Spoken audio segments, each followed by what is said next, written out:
everyone, welcome back. Day 4 of Learn Yoga with Misfit Tanya. So yesterday we did one foundation sitting pose which was the Dandasana.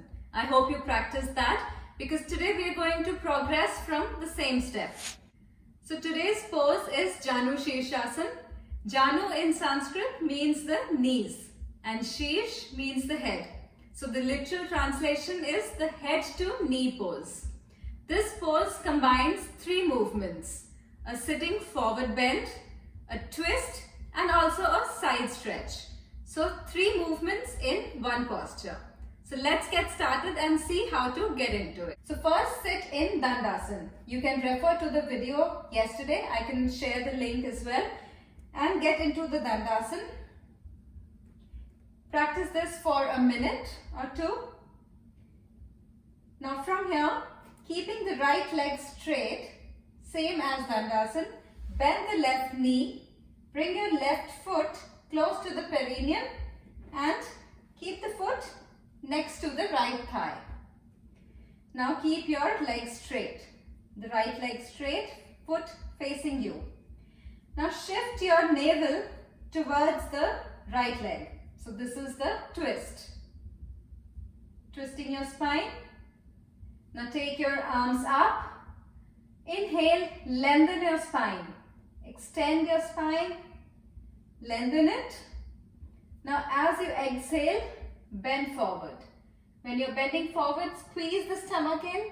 Bring your stomach to your thighs.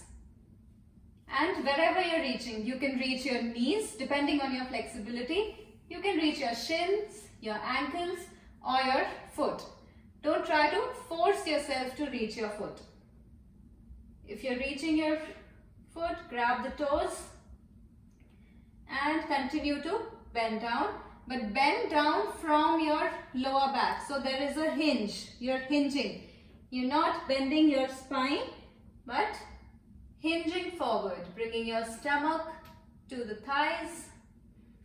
Bringing your chest towards the knee. And now, if you can, only if it is possible, you can try to bring your forehead or your chin towards the knees. And keep pushing the knee down. Hold this position for at least 3 to 5 minutes and then slowly come back up. Now I'll show you the other leg in this angle. So the left leg is now straight. Bend your right knee. The right foot is again close to the perineum and next to the left thigh. Again keeping this leg straight, foot flexed towards you, which means your thighs are active, your quads are active. Shift your navel to the left leg. Take your arms up, inhale. And as you exhale, squeeze the stomach in and bend forward wherever you are reaching. Don't push yourself too much again. Bend forward. Now try to level your shoulders as well. So you'll see that your right shoulder will tend to come up. So bring it down. Try to bring both shoulders in one level. And bend forward. Once again, practice to be here for at least 1 to 3 minutes. Slowly come back up. Now the modifications. So if your hamstrings are really tight and you're not able to sit in the Dandasana, you'll practice this pose as well sitting on some height. So sit on a blanket or a towel or a block. Give yourself a little height. Now if you're unable to make your knee into 90 degree, you can keep the foot next to the knee or a little forward. Otherwise, bring it close. Keep the spine straight. Now, as I said, you can even just reach your knee and be here. You don't have to grab the foot.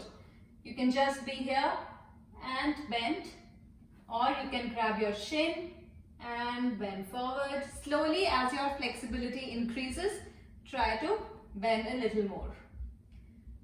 Now if you still want to reach the foot, use a strap or a towel, a pillowcase, stole, anything that can give you a resistance.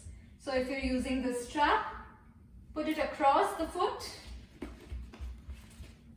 grab it with both hands, keeping the leg straight, pushing the knee down and bend. Don't try to bend your upper back. Open up your chest, look up.